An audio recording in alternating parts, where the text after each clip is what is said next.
naghahanap ka ng lugar para magpahinga, mag-exercise, o simpleng makalayo sa ingay ng city life, hindi mo na kailangan lumayo.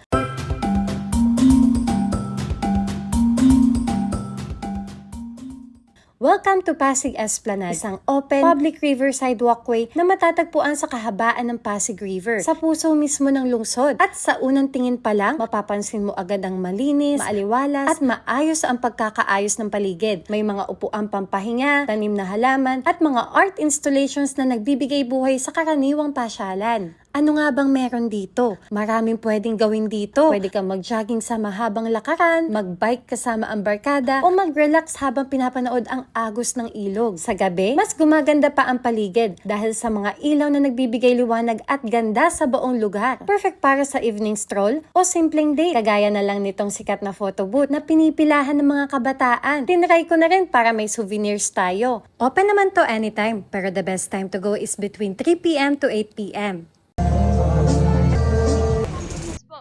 Last year po, nandito na po to. Bali parang ngayon, mas gumanda yung place kasi may mga bagong booth. May nagbebenta rin dito ng mga jewelries na perfect pang regalo at mga arts and crafts. May roses and sunflower. Ano po sa mga roses? 150 lang po.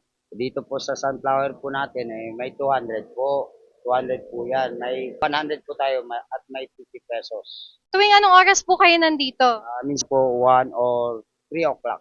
Nandito na po ako maaga. Hanggang anong oras? Alas 12, minsan alas 10 po. Kuya, anong pangalan mo? Lawrence po. So, kung kailangan nyo ng bulaklak, ayan, meron dito si Kuya Lawrence sa mga roses at meron din siya dito mga sunflower. Kami bang nangyayaring proposal dito? Marami po. Minsan pa nga po, pag nabil ko sa akin, nakatago. Talagang sinosorpresa yung mga minamahal nila. Yung girl, bibili ng bulaklak si lalaki o sinusuyo, bandang uli, ayun, nagkasundo, palit-ulit. Ganun pala. So, usually, sino ba yung mga pumupunta dito sa Pasig Esplanade? Dami rin naman po namamasyal po rito. Lalo na yung magsingirog. Kadalasan. Minsan naman po, papasyal rito na isang buong pamilya. May pa-lock your love pa dito sa Esplanade. Perfect talaga ito sa mga couples. May claw machine pa. Marami kang pwedeng gawin dito. Ang daming pagkain dito. Kaya kung gusto mo mag-snack o uminom ng malamig na inumin, meron kang mapupuntahan. Haluin natin. Kape-kape muna tayo dito sa Pasig Esplanade. Nag-order ako ng iced caramel macchiato for only 140 pesos lang. Uy, sarap ba?